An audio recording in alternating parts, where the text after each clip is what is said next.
Well, Tourism Minister Lindiwe Sisulu has denied securing medication from Russia for the late Jessie Duarte. Duarte passed away on Sunday after battling cancer.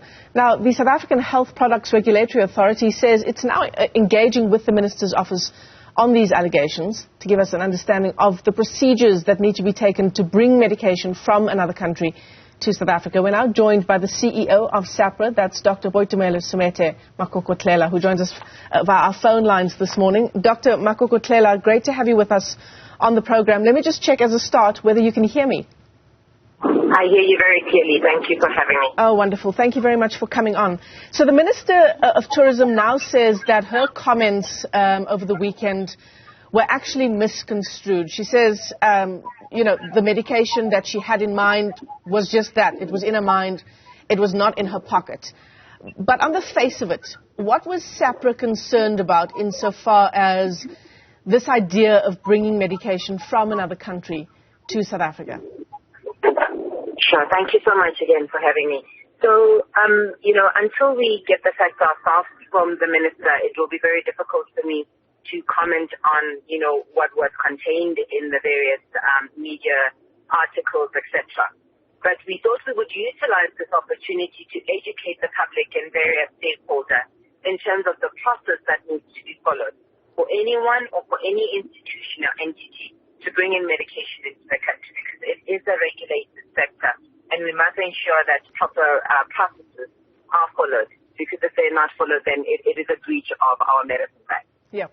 So SAHPRA, in its statement, has said that there are a number of registered medications available in South Africa used to treat a whole range of cancers.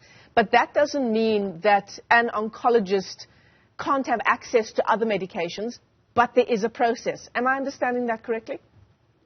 That is certainly correct. I mean, we do acknowledge that not all medicines available globally would be available or registered in the country.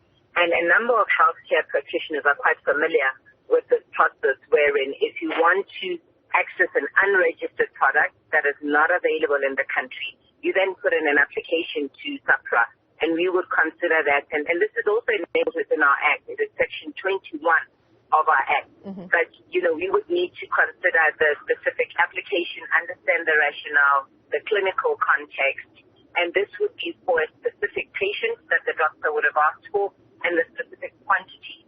So it's not made available to anyone for any fund. Yeah, that's very important, isn't it, what you've just said, that the application for this unregistered medicine would be by a treating oncologist, and as you say, for a specific quantity of that medication for a particular person in terms of that unregistered medication.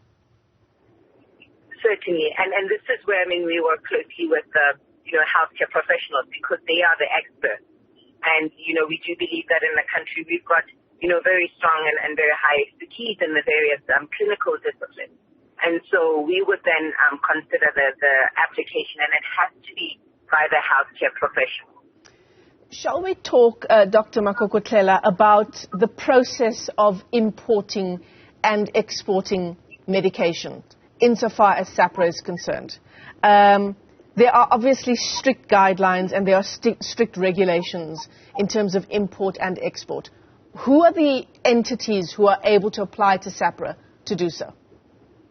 Certainly. So we have, in essence, different mechanisms, right? So in the event that a drug is registered, so you would then have the company that, owns this registration, who would also be licensed. And the process is that for every import and export, there would be an application for that. So we do issue permits, for that. Mm-hmm. So again, it's a very controlled mechanism of how they can. When we approve the registration, we also indicate what conditions, are around export and import. Mm-hmm. So that applies for registered products. In the event that one wants to import an unregistered product, again, they would have to follow the process that I've just spoken to. And in our authorization, we would then indicate that we are authorizing the importation or even exportation of some medicines to other countries. And what this then does is that when this product is then brought into the country, at the port of entry, our officials and the Department of Health officials, when they then receive this medicine, they would then have the approval from SAHPRA being provided to them, so they're able to then release the funds. Right. Dr. Makokotlela, for me, as Michelle Craig, if I'd like to, as a layperson, order medication from abroad, am I able to apply to SAHPRA to do so? No, typically, I mean, what we've seen is there has to be a clinical, rationale indicated. There must be a diagnosis. So it would need to be a healthcare professional who would have made the diagnosis, and there must be a prescription, linked to that. So a layperson typically cannot. Mm-hmm. You would have to, get your treating practitioner to be the one who does that. And in the event of someone bringing medication into the country, if I've returned from a trip to another country and I bring medication with me that I've obtained in the other country, what are the sanctions around doing something like that? So again, the Act is quite clear and our guidelines is quite clear. I mean, every case will differ, right? So we'll need to look at the quantities you've brought in, why you brought that in and how you brought that in. We would then need to investigate the matter. And then depending on the gravity of that situation, we would either say, the medication must be returned or we've confiscated. In some instances, you may have seen even with falsified COVID vaccines that were brought into the country, we actually, we lodged cases with the South African Police Services in this, so that those individuals who breached the Medicines Act could then, be brought to book. So again, every case differs. Yeah. We look at it very specifically. And the reason why these regulations are so tightly controlled, Dr. Makokotlela, it's obvious, right? It can't be a case of willy-nilly bringing or exporting medication from one country to another.